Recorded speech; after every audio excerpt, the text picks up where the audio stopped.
Le gouverneur du district de Yamoussoukro, Augustin Thiam, a également reçu ces hommes d'affaires belges qui se sont rendus sur place dans la capitale politique ivoirienne. Ces opérateurs ont réaffirmé leur volonté d'investir en Côte d'Ivoire, notamment dans les domaines de l'habitat et de l'agriculture. Le témoignage de Hugues Hervé Blé.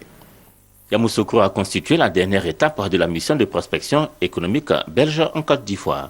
Les chefs d'entreprise belges ont eu avec le gouverneur du district environ 2 heures d'échange essentiellement axés sur les grands projets du district.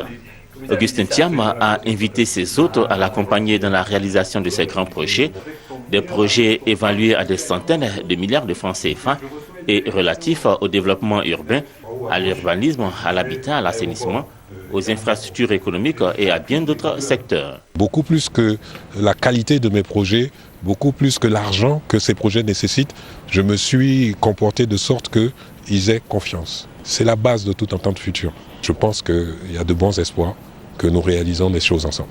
Les préoccupations des chefs d'entreprise ont porté de façon générale sur les mesures visant à inciter et à sécuriser les investissements en Côte d'Ivoire, dans le district de Yamoussoukro notamment.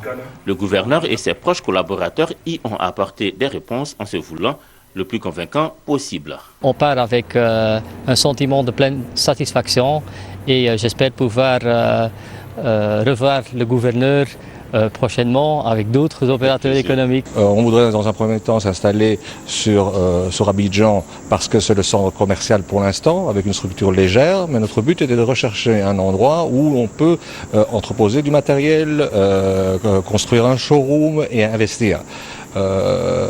D'après tout ce qu'il m'a expliqué, j'ai compris qu'à mon avis, cet endroit doit être ici dans la région. Le district de Yamoussoukro est bâti sur une superficie de 3500 km² avec une population actuellement estimée à 450 000 habitants.